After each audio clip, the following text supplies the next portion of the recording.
Mobile ফোনে যে ব্যক্তির সঙ্গে কথা হচ্ছে তার নাম হাবিবুর রহমান। পেশায় তিনি একজন ব্যবসায়ী, থাকেন চট্টগ্রাম শহরে। তিনি জানালেন তার সমস্যার কথা। তার ব্যক্তিগত ব্যাংক হিসাব থেকে বড় অঙ্কের টাকা উধাও হয়ে গেছে। বিষয়টি অনুসন্ধান করতে গেলে আমাদের যেতে হবে সোজা চট্টগ্রাম।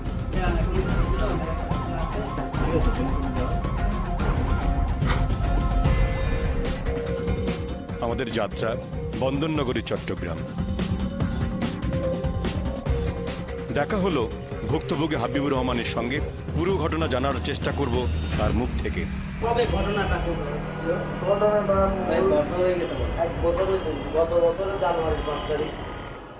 কিন্তু নিরাপত্তার কারণে ক্যামেরায় চেহারা দেখাতে আপত্তি আছে তার। আমার একটা লাইভ আছে, আমার ছোট ভাইয়ের একটা লাইভ আছে। আপনারা 10 জনের উপর করতে যায় আর কিন্তু আপনি বুঝতেও পারবেন না কোনটা কোনটি হয়ে যাবে। টাকা গেছে তাতে আপত্তি নেই, কিন্তু ঝুঁকির কথা মাথায় রেখে চক্রটির মুখোমুখি হতে চান না হাবিব ও তার ভাই। ব্র্যাক ব্যাংক, জুবিলি রোড শাখা। এই ব্যাংকের কয়েকটি শাখা থেকে এভাবেই 17 লাখ টাকা নিয়ে যায় চক্রটি। মূল ঘটনা জানতে আমরা সোজা চলে গেলাম ঢাকায় ব্র্যাক ব্যাংকের কর্পোরেট কার্যালয়ে। দেখা হলো কমিউনিকেশন এবং সার্ভিস কোয়ালিটির প্রধান জিসান কিংসুক হকের সঙ্গে। ব্যাংকের সিস্টেম কখনোই হ্যাক হয় না। যেটা হয় যে বেশিরভাগ ক্ষেত্রেই দেখা যায় কাস্টমারের পাসওয়ার্ড এবং অথবা তার মোবাইল ফোন চুরি করে এই কাজটি করা হয়। তার মানে যে ব্যক্তির ব্যাংক হিসাব থেকে টাকা তুলে নেওয়া হয়েছে তার মোবাইল ফোন কিংবা ইমেইল ঠিকানা টার্গেট করেছিল চক্রটি। কিন্তু পাসওয়ার্ড পেল কিভাবে? প্রতিবার অর্থ লেনদেনের জন্য একটি করে ওয়ান টাইম পাসওয়ার্ড ইস্যু হবে। ওয়ান টাইম পাসওয়ার্ডটা আপনার ইমেইলে এবং অথবা মোবাইলে, আপনার রেজিস্টার্ড যে মোবাইলটা আছে সেটাতে চলে যাবে। অর্থাৎ চক্রটি বিকল্প সিমে পাওয়া পাসওয়ার্ড ব্যবহার করে টাকা তুলে নিয়েছে। আপনার সিম আমি হঠাৎ করে কোনো জায়গা থেকে তুলে নিচ্ছি। অত্যন্ত দুঃখের সাথে বলতে হয় যে এইটা বন্ধ করার কোনো উপায় আমাদের হাতে নেই। এভাবে হিসাব থেকে টাকা তুলে নিয়ে গেলে তো আসলে ব্যাংকের কিছু করারই নেই। বাংলাদেশ ব্যাংকের একটা গাইডলাইন আছে, অনলাইন ব্যাংকিং এর জন্য একটা গাইডলাইন আছে, কিন্তু তাদের কোনো আইটি অডিট কম্পালসারি না। করলে করলো, না করলে নাই। ফাইন্যান্সিয়াল অডিট করাটা যেমন আপনার জরুরি, সে একইভাবে আপনাকে দেখতে হবে যে তার আইটি সিস্টেমটাও যথাযথ আছে। তথ্য প্রযুক্তি বদলে দিয়েছে পৃথিবীকে, বদলে গেছে অপরাধের ধরন। ঘরে বসে অপরাধীরা দেশের সীমানা ছাড়িয়ে চলে যাচ্ছে পৃথিবীর এক প্রান্ত থেকে অন্য প্রান্তে। পুরো বিশ্বকেই অপরাধের বিশাল এক ক্ষেত্র বানিয়ে নিয়েছে অপরাধীরা। সাইবার অপরাধে বড় একটি জায়গা দখল করে নিচ্ছে হ্যাকিং, আর তার মধ্য দিয়ে ক্ষতির মুখে পড়ছে কোটি কোটি কম্পিউটার ব্যবহারকারী। এসব থেকে বাদ যাচ্ছে না বাংলাদেশের মানুষও। অনলাইনের দুর্বলতার সুযোগ নিয়ে কিছুদিন আগে বাংলাদেশে একটি বেসরকারি ব্যাংকের কয়েকজন গ্রাহকের হিসাব থেকে হ্যাক করে টাকা নিয়ে গেছে অপরাধীরা। হ্যাকিং এমনই এক প্রক্রিয়া যেখানে কেউ বৈধ অনুমতি ছাড়া কোনো কম্পিউটার বা কম্পিউটার নেটওয়ার্কে প্রবেশ করে ফেলে। আর যারা এই কাজটি করে তারা হচ্ছে হ্যাকার। হ্যাকাররা সাধারণত কম্পিউটারের সফটওয়্যারের ত্রুটি বের করে তা দিয়েই হ্যাক করে।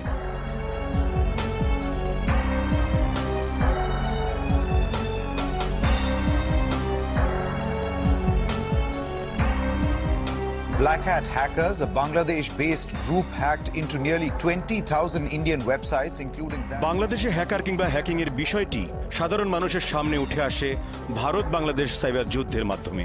2012 সালে ভারতীয় সীমান্তে একজন বাংলাদেশিকে নির্যাতনের একটি ঘটনা ঘটে। তার প্রতিবাদে বাংলাদেশের হ্যাকাররা প্রথমে ভারতের বিভিন্ন গুরুত্বপূর্ণ সাইটে আক্রমণ চালায়। পাল্টা আক্রমণ চালায় ভারতও। তারাও বাংলাদেশের অনেক সরকারি সাইট হ্যাক করে বসে। সেই যুদ্ধে ভারতীয় প্রায় 20,000 সাইটে আক্রমণ চালায় বাংলাদেশের সাইবার যোদ্ধারা, আর তাতেই পিছিয়ে যায় ভারতের হ্যাকাররা। তখনই কৃতিত্ব দাবি করে বসে বাংলাদেশের 3টি hacker group: Bangladesh black hat hackers, Bangladesh cyber army এবং এক্সপায়ার সাইবার আর্মি। হ্যাকাররা মেনলি 3 প্রকার: white hat hacker, black hat hacker, grey hat hacker. White hat হ্যাকাররা মেনলি ওনার পারমিশন নিয়ে ওয়েবসাইটের নিরাপত্তা ব্যবস্থা চেক করে ওনাকে ইনফর্ম করে। আর ব্ল্যাক হ্যাটরা এসব ওয়েবসাইটের নিরাপত্তা ব্যবস্থাকে কাজে লাগায় তাদের ব্যক্তিগত স্বার্থ হাসিল করে আর কি। আর গ্রে হ্যাটরা মেনলি 2 ধরনের কাজই করে। তারা মাঝে মাঝে ওয়েবসাইটের ওনারকে তাদের ইনফর্ম করে এসব ব্যাপারে, আর মাঝে মাঝে ব্যক্তিগত স্বার্থ। রাষ্ট্রায়ত্ত একটি ব্যাংকের হিসাব থেকেও প্রায় 2 কোটি টাকা তুলে নিয়ে গেছে হ্যাকাররা। প্রমাণ তো দূরের কথা, কোনো চিহ্ন পর্যন্ত খুঁজে পাচ্ছেন না কর্তৃপক্ষ। আমরা আসবো সেই ঘটনায়, তবে তার আগে আপনাদের দেখাতে চাই নাম পরিচয়বিহীন এইসব হ্যাকার আপনার কি কি ক্ষতি করতে পারে। গার্মেন্টস ব্যবসায়ী জামিল খান। বিদেশি ক্রেতাদের সাথে যোগাযোগের মাধ্যম ইন্টারনেট, মেইল চালাচালির মাধ্যমে তিনি তার ব্যবসা চালিয়ে নেন। ব্যবসা বাণিজ্য চালানোর এই গুরুত্বপূর্ণ মেইলে যদি বিপত্তি ঘটে তাহলে কি হতে পারে ভেবে দেখুন।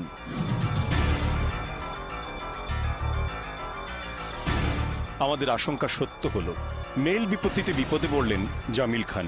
হ্যাকারের চোখ পড়েছে তার ব্যক্তিগত মেইল অ্যাকাউন্টে। হ্যাকাররা তার মেইলে কয়েক সেকেন্ডের মধ্যে পাঠিয়ে দিয়েছে 10,000 মেইল। চাপা পড়ে গেছে জামিল খানের আসল মেইল। বিদেশ থেকে আসা একটি গুরুত্বপূর্ণ মেইল খুঁজে পাচ্ছেন না তিনি। এখন এই লক্ষ লক্ষ মেল কিভাবে, ওর ভেতর থেকে আমার জরুরি মেলটা যে আমি কিভাবে খুঁজে পাবো কিছু বুঝতে পারছি না, অথচ কিছুক্ষণের মধ্যে আমার রিপ্লাই করার কথা। হ্যাকারদের দাবি তিনি 5 দিনেও তার আসল মেইল খুঁজে পাবেন না। তাদের ভাষায় তারা এটিকে বলে মেইল বোম্বিং। এবার আমরা দেখার চেষ্টা করব কিভাবে মেইল বোম্বিং এর শিকার হলেন জামিল খান। এটা হ্যাকারদের তৈরি একটা সফটওয়্যার। এই সফটওয়্যারে কয়েকটি ঘর দেখা যাচ্ছে। প্রথম ঘরটির নাম বুলেট। বন্দুকের বুলেটের মতো এই ঘরে 10,000 সংখ্যা বসানো হলো, অর্থাৎ 10,000 মেইল চলে যাবে টার্গেট ব্যক্তির মেইল অ্যাকাউন্টে। দ্বিতীয় ঘরটির নাম ইউ, অর্থাৎ যে পাঠাবে তার ইমেইল ঠিকানা। তৃতীয় ঘরটি হলো টার্গেট, অর্থাৎ যে ব্যক্তিকে মেইল বোম্বিং করা হবে তার ইমেইল ঠিকানা।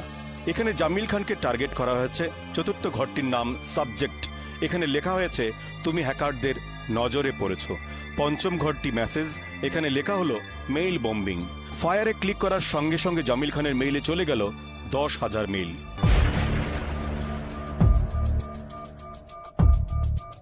এভাবে মেইল জমা পড়লে মাথা যে কারোরই খারাপ হবার কথা। জামিল খান তো আসলেই তার আসল মেইলটি খুঁজে পাবেন না। যদি কখনো ইমেল বোম্বিং এর শিকার হয়ে যান, তখন ওই ইমেলে যে কোনো একটাকে সিলেক্ট করে স্পাম বক্সে দিয়ে দিবেন। তাহলে তারপর থেকে যত ইমেল আসবে ওই মেল বোম্বিং এর সবগুলো স্পাম বক্সে যাবে, কিন্তু আপনার ইনবক্সে আসবে না। একটি ওয়াইফাই জোনে অবস্থান নিল এই হ্যাকার। ওয়াইফাই জোনের সিকিউরিটি কোড খুঁজতে লাগলো সে। এবার তার কোড ভাঙার চেষ্টা সফল হয়ে বিনামূল্যে ওয়াইফাই নেটওয়ার্ক ব্যবহার শুরু করে দিল এই হ্যাকার। নেটওয়ার্ক ব্যবহার ছাড়া এই হ্যাকারের পক্ষে আর কি করা সম্ভব? ওয়াইফাই হ্যাকিং এর মাধ্যমে ওয়াইফাই নেটওয়ার্কের আন্ডারে যতজন ইউজার আছে সবাই কোন ওয়েবসাইট ব্রাউজার করতেছে, এমনকি তাদের কুকিজ পর্যন্ত হ্যাকারে দেখতে পারে।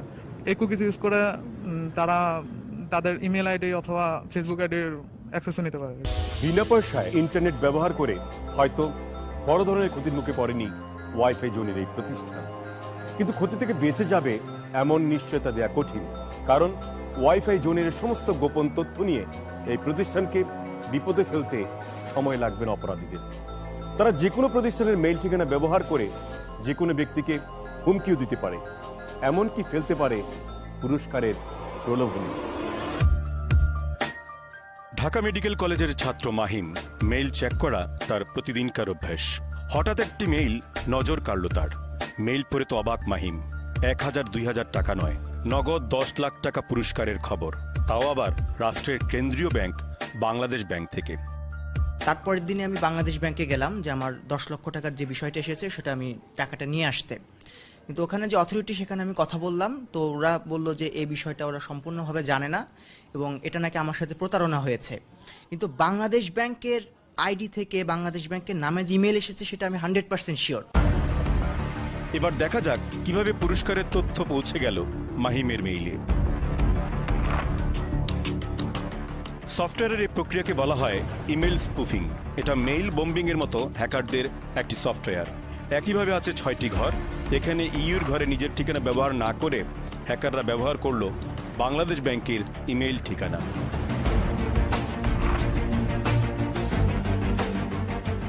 এর আগে হ্যাকাররা বাংলাদেশ ব্যাংকের ওয়েবসাইটে ঢুকে এই ঠিকানা সংগ্রহ করে নিয়েছে। এই কারণেই মাহিম ভেবেছে বাংলাদেশ ব্যাংক থেকেই তার কাছে মেইলটি এসেছে। সাবজেক্টের ঘরে লিখেছে অভিনন্দন। মেসেজের লেখা আপনি 10 লাখ টাকা পুরস্কার পেয়েছেন, আর তার নিচে একটি মোবাইল ফোন নম্বর দিয়ে বলা হলো পুরস্কার নিতে হলে 500 টাকা পাঠিয়ে দিন। এইভাবেই মেল স্পুফিং এর মাধ্যমে যে কেউ আপনাকে হুমকিও দিয়ে ফেলতে পারে। তো হ্যাকাররা ম্যাক্সিমাম টাইমে একটা কাজ করে যে একজনের ইমেল ইউজ করে আরেকজনকে ইমেল পাঠায়, ইমেল আইডি ইউজ করে। তো এটাকে আমরা বলি ইমেল স্পুফিং। যেমন বাংলাদেশ ব্যাংক থেকে আপনার টাকা পেয়েছে বলে যে কাউকে ইমেল পাঠানো হয়, তো সে দেখে যে ইমেল ঠিকানা বাংলাদেশ ব্যাংকের, সে সত্যি ভেবে নেয় যে এটা বাংলাদেশ ব্যাংকের থেকে ইমেল আসছে। তখন ওইখানে যদি কোনো প্রতারণামূলক মেসেজ থাকে তো সে ফাঁদে পড়ে যায়। আপনাদের অনেকেরই মনে থাকার কথা বিচারপতির স্কাইপি কথোপকথন ফাঁস হওয়ার ব্যাপারটি। সেই ঘটনা তোলপাড় ফেলে সবখানে সমালোচনার ঝড় ওঠে সর্বত্র। ওই ঘটনা শেষ পর্যন্ত বিচারপতিকে পদত্যাগ করতে হয়, কিন্তু ধরা ছোঁয়ার বাইরে থেকে যায় আসল অপরাধী। কিভাবে স্কাইপি হ্যাকিং হয় আমরা তো দেখাবো, তবে তার আগে যেতে হবে একটা বিরতিতে। তথ্য প্রযুক্তির সুযোগ নিয়ে অপরাধীদের অপরাধ করার ধরন যেন গোপন থেকে আরো গোপনে চলে যাচ্ছে। চোখের পলকে অনলাইনে ছড়িয়ে পড়ছে স্পর্শকাতর তথ্য কিংবা ছবি। যে কয়টি চোখে পড়ছে কেবল সেগুলোর কথাই জানতে পারছি আমরা, আর এসবের শিকার হচ্ছেন প্রধানত মেয়েরা।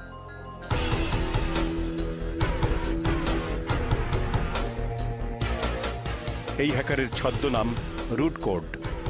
হ্যাকার ফেসবুকে যে মেয়েটির সাথে চ্যাট করছে তার নাম আমিনা আলিম।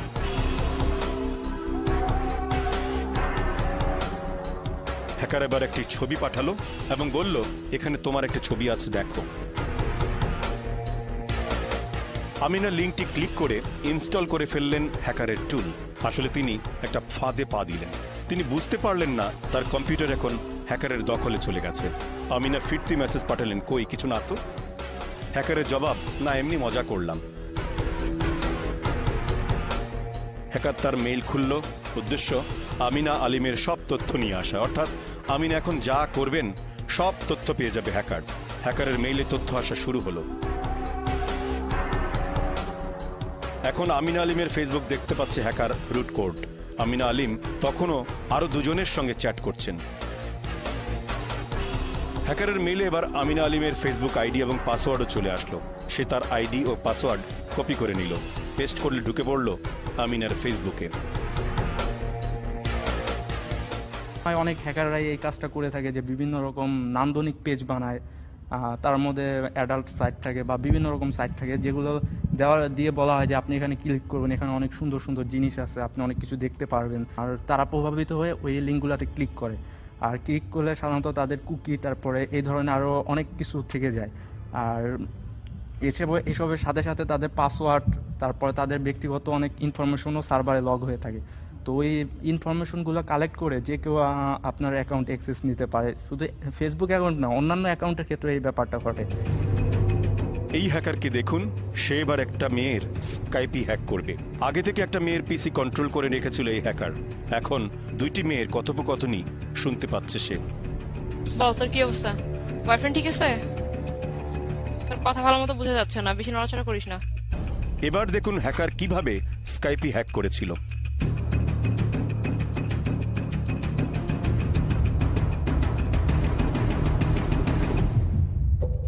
হয়তো এভাবেই পিসি কন্ট্রোলের মাধ্যমে গত বছর হ্যাক হয়ে গিয়েছিল আন্তর্জাতিক ট্রাইব্যুনালের বিচারপতির স্কাইপি কথোপকথন। কন্ট্রোলে নেওয়ার জন্য অনেকে র্যাট ইউজ করে, অনেকে কিলগার ইউজ করে। এটা হলো হ্যাকারদের বিভিন্ন ধরনের সফটওয়্যার। তো হবে কি, আপনি কিবোর্ডে যা যা টাইপ করতেছেন তা সব কিছুই হ্যাকারকে ইমেল দিয়ে পাঠিয়ে দিবে ওই সফটওয়্যারটা। আর এক্ষেত্রে একটা কাজ হতে পারে যে আপনি আর ল্যাপটপে ওয়েবক্যাম আছে, তো ওয়েবক্যাম অন করে আপনার নিজের ছবি তুলবে, ওই সফটওয়্যারটা তুলে হ্যাকারকে পাঠিয়ে দেবে, কিন্তু আপনি টেরও পাবেন। এবার একটা ভয়ঙ্কর নেটওয়ার্কের সঙ্গে পরিচিত হব। অপরাধ জগতের এই গোপন অনলাইন নেটওয়ার্কের নাম ডার্ক ওয়েব। এখানে বিভিন্ন অপরাধের চুক্তি হয়।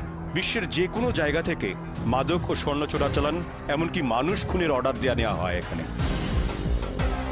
এবার একটি সাইট দেখা যাক। সাইটটির নাম হিটম্যান নেটওয়ার্ক। এই নেটওয়ার্কে আপনি স্বাভাবিকভাবে প্রবেশ করতে পারবেন না। প্রবেশ করতে হলে আপনাকে একটি বিশেষ প্রক্রিয়া জানতে হবে। আমরা সেই বিশেষ প্রক্রিয়া অনুসরণ করে সাইটে ঢুকে পড়লাম।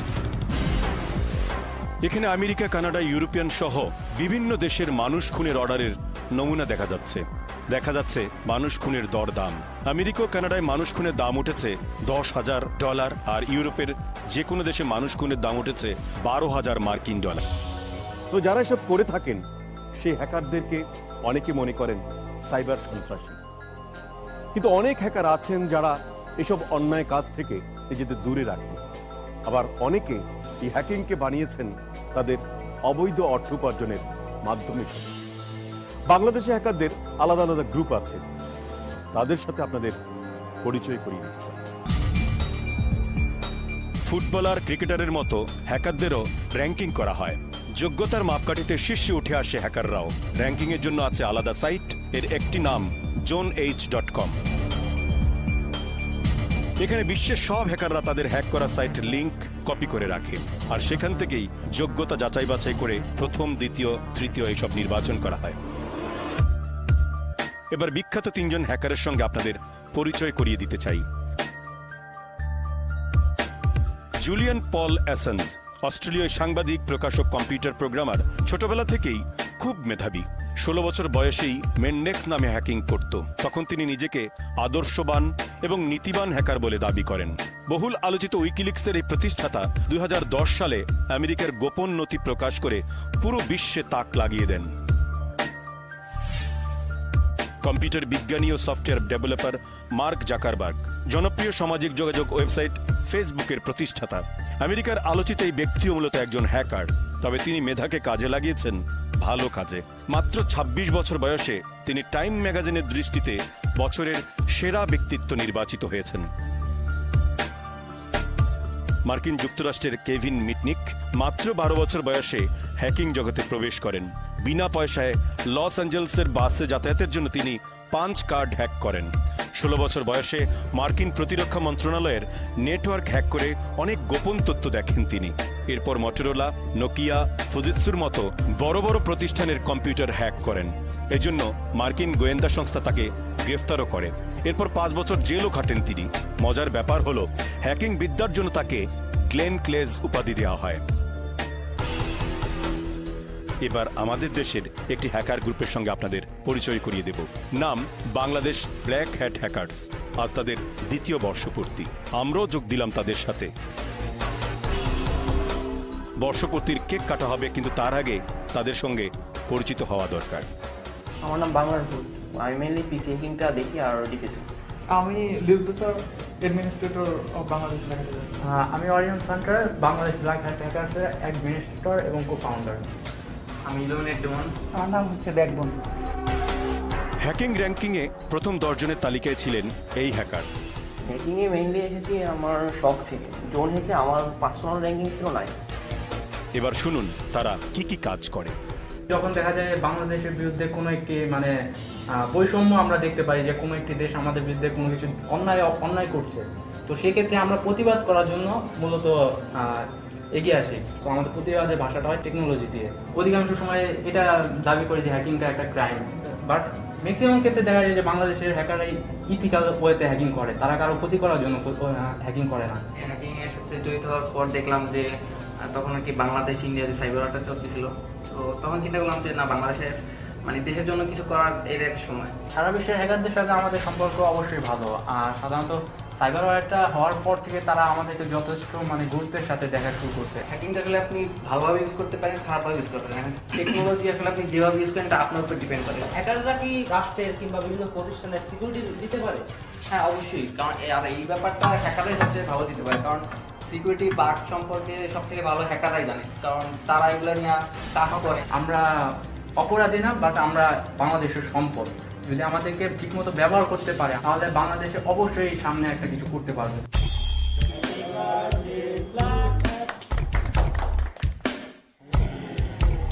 হ্যাকারদের সাথে পরিচিত হয়ে নিলাম আমরা। যে যত মেধাবী সে তত ভালো হ্যাকার, এটা আমরা বুঝতে পারলাম। বাংলাদেশি হ্যাকারদের মেধার পরিচয় জানতে হলে তাদের কাজের দিকে নজর দিতে হবে। আমাদের অনুসন্ধানী চোখ নজর রেখেছে তাদের দিকে। আমরা যা দেখলাম আপনাদের সঙ্গে তা শেয়ার করতে চাই, কিন্তু তা বিরতির পর। সরকারি ওয়েবসাইট হ্যাক হয়েছে, হ্যাকিংয়ের শিকার হয়েছে অনলাইন পত্রিকাও। এমন দৃশ্য কখনো কখনো আমরা দেখে থাকতে পারি, কিন্তু পুরো কাজটির সঙ্গে সকলে আমরা পরিচিত নই। হ্যাকারদের সঙ্গে থেকে সেই কাজটি দেখেছি আমরা, এবার আপনাদের সামনে তা শেয়ার করতে চাই। 22 জানুয়ারি 2014 বেলা 3টা, রাজধানীর মগবাজার ওয়্যারলেস গেট এলাকা। হ্যাকারের টার্গেট একটি অনলাইন পত্রিকা, নাম newsmailbd.com, আর এই অফিসের সামনের সড়কে হ্যাকারের অবস্থান। হ্যাকাররা এই অনলাইনের সার্ভারে আঘাত হানবে, যে আঘাতে সার্ভার বসে যাবে এবং কেউ এই পত্রিকার অনলাইনে দেখতে পারবে না। হ্যাকিং এর ভাষায় যাকে বলে ডস। এবার দেখব কিভাবে হ্যাকাররা অনলাইন পত্রিকাটিতে আঘাত হানছে। হ্যাকারদের তৈরি এই সফটওয়্যারের একটি ঘরে পত্রিকার ওয়েব ঠিকানা লেখা হলো, পরের ঘরে এই সার্ভারের একটি আইপি নম্বর ব্যবহার করা হলো, যাতে পত্রিকার কর্তৃপক্ষ বুঝে বিদেশি কোনো হ্যাকারের কাজ এটি। সফটওয়্যারের এই ঘরটির নাম থ্রেড। এখানে 1000 সংখ্যা বসানো হলো। এই সফটওয়্যার দিয়ে প্রতি সেকেন্ডে পত্রিকার ওয়েবসাইটে 1000 বার প্রবেশ করা যাবে। এবার শুরু হলো পত্রিকার ওয়েবসাইট অকার্যকর করার কাজ। দেখুন কত দ্রুত পত্রিকাটির ওয়েবসাইটে আঘাত করছে এই সফটওয়্যার। এখন কেউ আর এই অনলাইনে শত চেষ্টা করেও প্রবেশ করতে পারবে না। ওকে, এবার হ্যাকারদের ফাঁদে পড়েছে newsmailbd.com নামে একটি অনলাইন পত্রিকা। এখন আমরা গিয়ে দেখব আসলেও কি ফাঁদে পড়েছে সেই অনলাইন পত্রিকা। চলুন যাই।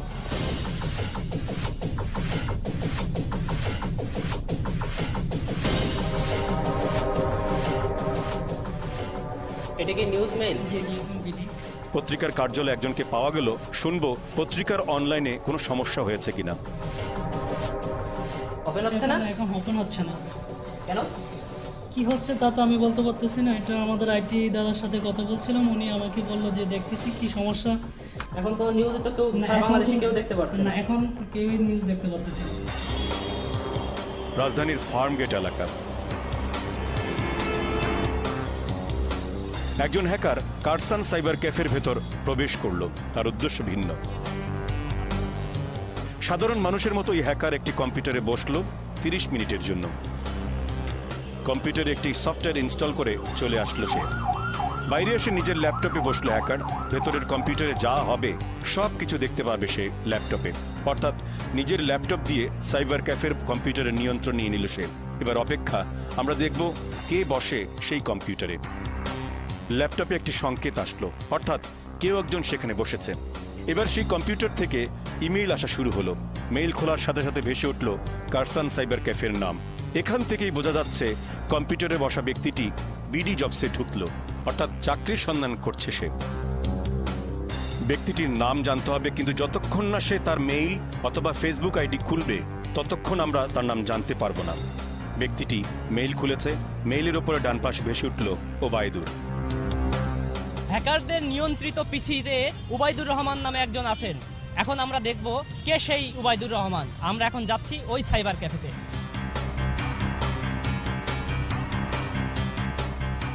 এবার সত্যতা যাচাইয়ে কারসান ক্যাফের ভেতর আমাদের ক্যামেরা খুঁজে বের করলাম সেই কম্পিউটার। এবার দেখা যাক ব্যক্তিটির নাম কি। অমিত। আচ্ছা, উবাইদুর রহমান অমিত। ধানমন্ডির শঙ্কর এলাকা। এবার শঙ্কর প্লাজার মাজেদা সাইবার ক্যাফে টার্গেট করলো হ্যাকার। একই পদ্ধতিতে কম্পিউটারের নিয়ন্ত্রণ নিয়ে নিল হ্যাকার। এবার যে ব্যক্তি হ্যাকারের কবলে পড়েছে তার নাম জাকারিয়া।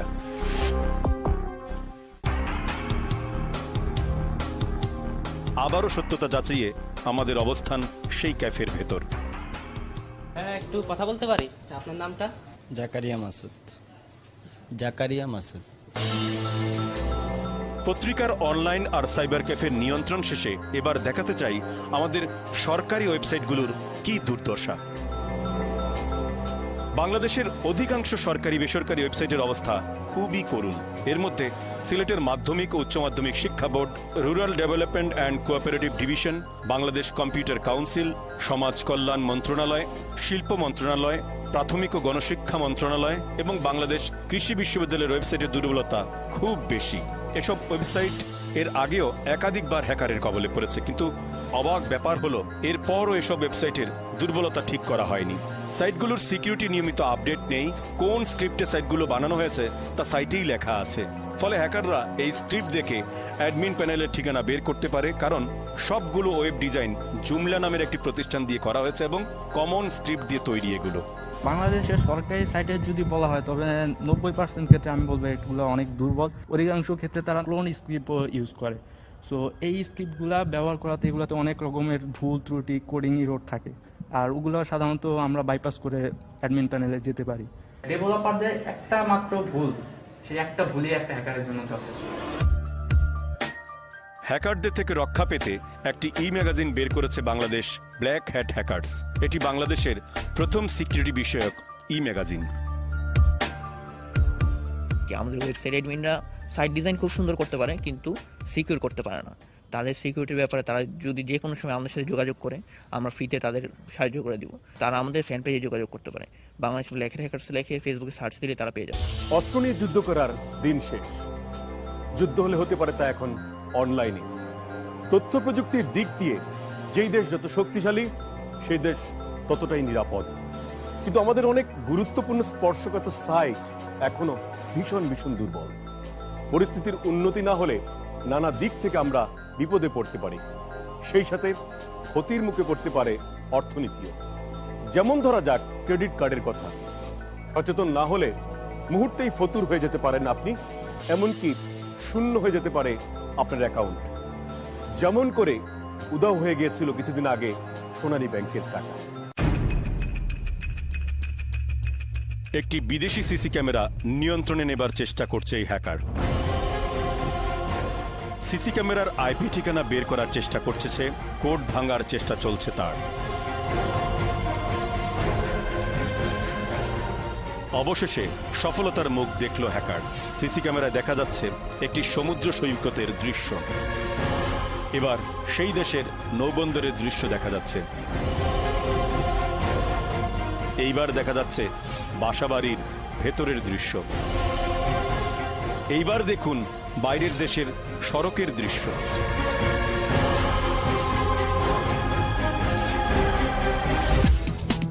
বদলে গেছে বাজার করার ধরন। ঘরে বসেই বাজার করার সুবিধা দিচ্ছে অনেক কোম্পানি। অবশ্য কিছু কোম্পানি আপনার জন্য ফাঁদও তৈরি করে রেখেছে। এবার শুনুন সেই ফাঁদের গল্প। এটা একটা আন্তর্জাতিক অনলাইন বাজার। ঘরে বসেই বিশ্বের যে কোনো দেশ থেকে আপনি আপনার পছন্দসই কেনাকাটা করে ফেলতে পারবেন। অনলাইনের এই ঘরে ক্রেতার নামের প্রথম অংশ টাইপ করতে হবে, নামের দ্বিতীয় অংশ টাইপ করতে হবে এই ঘরে, পরের ঘরে লিখতে হবে ক্রেতার কোম্পানির নাম। এইভাবে ক্রেতার ইমেইল নাম্বার, দেশের নাম, ঠিকানা, শহরের নাম, শহরের কোড নাম্বার, মোবাইল নাম্বার লিখতে হবে। এরপর একটি পাতা খুলবে। এখানে ক্রেতার ব্যাংক হিসাব নাম্বার, পিন নাম্বার ও পাসওয়ার্ড সহ ব্যাংকের সব তথ্য দিতে হবে। এই প্রক্রিয়ায় কোনো ক্রেতা তার ক্রেডিট কার্ড দিয়ে যে কোনো কিছু কিনতে পারবেন। এ তো গেল ঘরে বসে কেনাকাটার সহজ উপায়। এবার দেখুন কত সহজে একজন ক্রেতা নিজের পায়ে নিজেই কুড়াল মারে। এই বাজারে প্রবেশের সময় একজন ক্রেতা তার সব তথ্য দিয়ে দিয়েছেন। এখন যদি কোনো হ্যাকার এই অনলাইন বাজারের ওয়েবসাইট হ্যাক করে, তাহলে কি হতে পারে? অনেক কিছুই হতে পারে। এই অনলাইনে যতজন ব্যক্তি কেনাকাটা করেছেন সবার তথ্য এখন ওই হ্যাকারের কাছে চলে যাবে। তখন হ্যাকাররা যে কোনো ক্রেডিট কার্ড দিয়ে কেনাকাটাও করতে পারবে। ক্রেতা দেখবে তার অ্যাকাউন্ট ফাঁকা। আপনি ক্রেডিট কার্ড দিয়ে কোনো কিছু কেনার সময় আপনি ক্রেডিট কার্ড নাম্বারটা দিয়ে দিয়েছেন, একটা সিসিভি থাকে ওইটা দিয়ে দিয়েছেন, আরও পিন নাম্বার বা আপনার নামটা সব কিছু দিয়ে দিয়েছেন। তো ওইটা দেওয়ার পর আপনি টাইপ করছেন আপনার কিবোর্ড দিয়ে। তো এই সব ইনফরমেশন তো হ্যাকার পেয়ে যাচ্ছে। তো হ্যাকারও আপনার ক্রেডিট কার্ডটা দিয়ে সে কোনো পেপাল বা অন্য কিছুতে ট্রান্সফার করে নিতে পারবে টাকা। তো আপনার ক্রেডিট কার্ডের ব্যালেন্স একদম শূন্য করে দিতে পারবে সে। সরকার মালিকানাধীন এই বাণিজ্যিক ব্যাংকের এমনিতেই বদনামের শেষ নেই। হলমার্ক কেলেঙ্কারি, সুড়ঙ্গ খুঁড়ে টাকা চুরির পর এখন নতুন করে যুক্ত হলো হ্যাকিং। অর্থাৎ ব্যাংকের অনলাইন হ্যাক করে প্রায় 2 কোটি টাকা নিয়ে গেছে হ্যাকাররা। এখানে আসলে যে ঘটনা ঘটেছিল, এখানে যাদের কাছে পাসওয়ার্ড থাকে, মানে আপনি জানেন যে কম্পিউটারে যারা চালায় তাদেরকে একটা গোপনীয় পাসওয়ার্ড থাকে, এখানে পাসওয়ার্ডটাকে হ্যাক করা হয়েছে। তবে মজার ব্যাপার হলো হ্যাকাররা বাংলাদেশ, লন্ডন ও তুরস্কের সোনালী ব্যাংকের শাখার 3টি নেটওয়ার্ক ব্যবহার করেছে। বিদেশি অর্থ লেনদেনের জন্য ব্যাংকের ঊর্ধ্বতন কর্তৃপক্ষের একটি গোপন প্রক্রিয়া থাকে গোপন অনলাইন পাসওয়ার্ডও, যে অনলাইনে চলে লেনদেন সহ গুরুত্বপূর্ণ তথ্য চালাচালি। আর সোনালী ব্যাংকের এই গোপন পাসওয়ার্ড হ্যাক করে হ্যাকাররা। একটা মেসেজ যায়, ওই মেসেজটাই হলো অথরিটি। ওই মেসেজের প্রেক্ষিতে তখন সোনালী ইউকে আরেকটা মেসেজ দেয় ইয়েতে, তুরস্কে। তুরস্কের ব্যাংক তখন টাকা দেয়, মেসেজটা ফেক ছিল। আর এইভাবেই সোনালী ব্যাংকের গচ্ছা যায় প্রায় 2 কোটি টাকা। তাহলে আমি বলবো যে বাংলাদেশে এই ধরনের ব্যাংকিং না রাখাটাই ভালো, যদি তারা ঠিক এই ধরনের সিকিউরিটি নাই দিতে। একসময় সার্ভারের টেকনিক্যাল অ্যাটাক বেশি হতো, আর এখন হয় সোশ্যাল অ্যাটাক। আর তাই প্রত্যেক সাইবার ব্যবহারকারীর মনে রাখা দরকার, তারা যেন সাইবার নর্মসের বাইরে না যান। যেভাবে একজন মানুষ তার নিজের নিরাপত্তা নিয়ে চিন্তা করে থাকেন, ঠিক একইভাবে চিন্তা করতে হবে সাইবার নিরাপত্তার দিকটিও। এখন যেহেতু সরকারি বেসরকারি সব সেবাই দিনকে দিন অনলাইন ভিত্তিক হয়ে যাচ্ছে, তাই ফিজিক্যাল নিরাপত্তার মতো ভাবতে হবে সাইবার নিরাপত্তার দিকটি। আর তাই প্রতিটি সফটওয়্যার হার্ডওয়্যার সহ পাসওয়ার্ডের নিরাপত্তা নিশ্চিত করা জরুরি হয়ে পড়েছে। এটাই এখন সময়ের দাবি। আপনার যে কোনো ধরনের সুনির্দিষ্ট অভিযোগ জানাতে পারেন এই নম্বরে ফোন করে 01777778360। আজ তাহলে এ পর্যন্তই। তবে কথা কিন্তু একটাই, ভালো থাকবেন,